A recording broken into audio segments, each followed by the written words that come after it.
promise, time, and waiting. My dear friends, if you want to live in the promise of God, it's important that you wait upon it. And time is our problem. We don't know how to wait. We want immediate answers. So sometimes this waiting make us shrink, completely curtail our vision. It's important that we come out of the tent, our barrier, our limitation. That's exactly what happened in Abraham's life. God gave him a promise. After this, the word of Yahweh had spoken to Abraham in vision. Do not be afraid, Abraham. I'm your shield. Your reward will be very great. This is the promise of God. This is the word came as a promise. And then what happened? Abraham said, my Lord Yahweh, where are your promises? I'm still childless, and all I have will go to Eliezer of Damascus. You have given me no children, so a slave of mine will be my heir. So this is a normal rule. If the owner does not have a child, a slave would get everything. He will become the heir of all the property. So seemingly there is no promise. There's nothing to wait upon. So that's why Abraham wants something tangible. The move of God is amazing. See, then the word of Yahweh had spoken to him again. Eliezer will not be your heir, but a child born of your own flesh and blood will be your heir. Then Yahweh brought him outside and said to him, look up at the sky and count the stars if you can.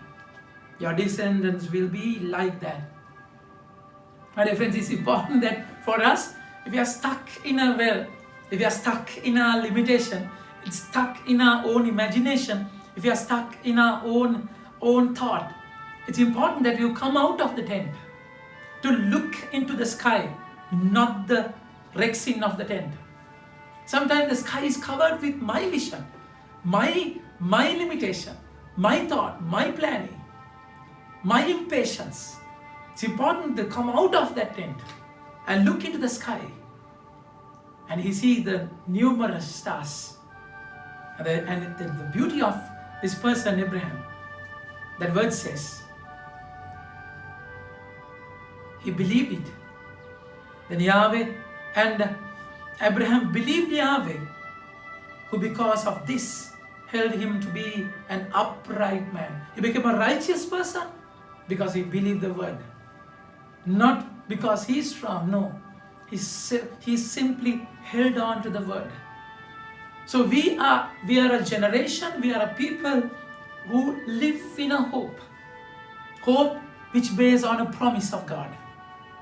But then we are so limited, sometimes the time factor is the problem, that we cannot own it.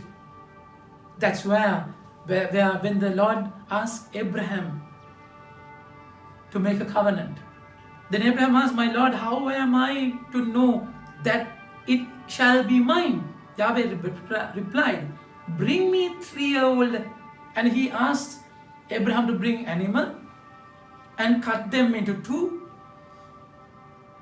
and laid them each half facing its other half.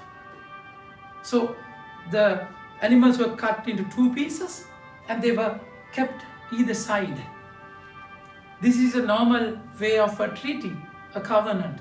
How that time people made a covenant, and after cutting the animal open into two pieces, the two parties would walk in between the animals, saying that if someone breaks the law, the plight would be this, death. It is covenant with blood.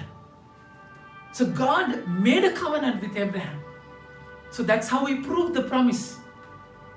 And my dear friends, it's so loving step, isn't it? And God said, if I break it, my blood would be shed. But then problem, after opening the animals, cut open the animals, what happens? Immediately, the birds of prey, the vultures came down upon them, but Abraham drew them away as the sun was going down. The deep sleep came over Abraham, and dreadful darkness took hold of him.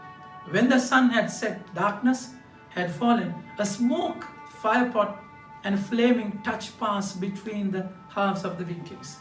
This is how God depicted himself, going in between those animals, victims, saying that I have made the covenant. But then it happened after a time, after darkness, after fear, when Abraham was fast asleep. He takes his own time, my dear friends. But then the problem is, in between, the vultures would come to grab the hearts of the animal, the flesh of the animal. It attracts the vultures. That's why Jesus is saying today, beware of the false prophets. They come to you in sheep's clothing, but inside there is a ferocious wolves. So that's exactly why God will take his own time to fulfill the promise of his word. But then immediately false prophet would come and give you a prosperity gospel. They would be really attractive. They come in, their wolves come in sheep clothing. You will see a beautiful, attractive thing. Remember, God's ways are not easy. God will take his own time. Look at Abraham, the fear, darkness, dreadful.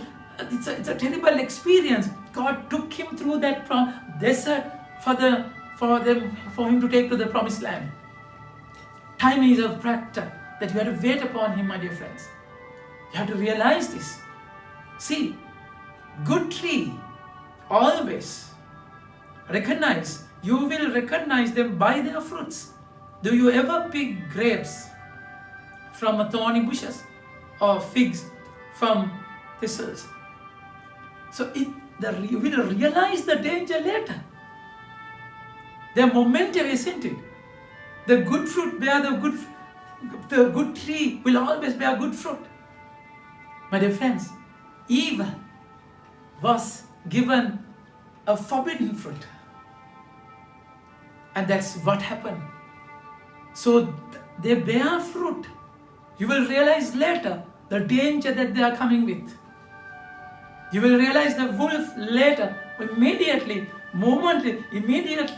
you will experience a sweet sheep.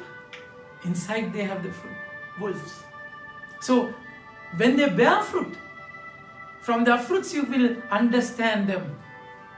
The fruits, if you bear the fruits of the Holy Spirit, that's exactly how you realize the tree, what kind of tree it is. Eve, he ate from the forbidden tree, and the fruit of the cross is Jesus, and that is Eucharist, my dear friends. So that is the greatest tree that gave us the best fruit of Jesus, and that is Eucharist. So it's an invitation. The covenant was made with the blood of Christ, not blood of animals. Christ, since we broke the covenant, God gave his own son as a ransom for our unfaithfulness. And he became that fruit where we will have life with that. Experience that love of God, promise of God. Wait upon him. Don't take actions in haste. Wait. He will definitely fulfill his promise in your life. Think about it. Have a nice day. May God bless you.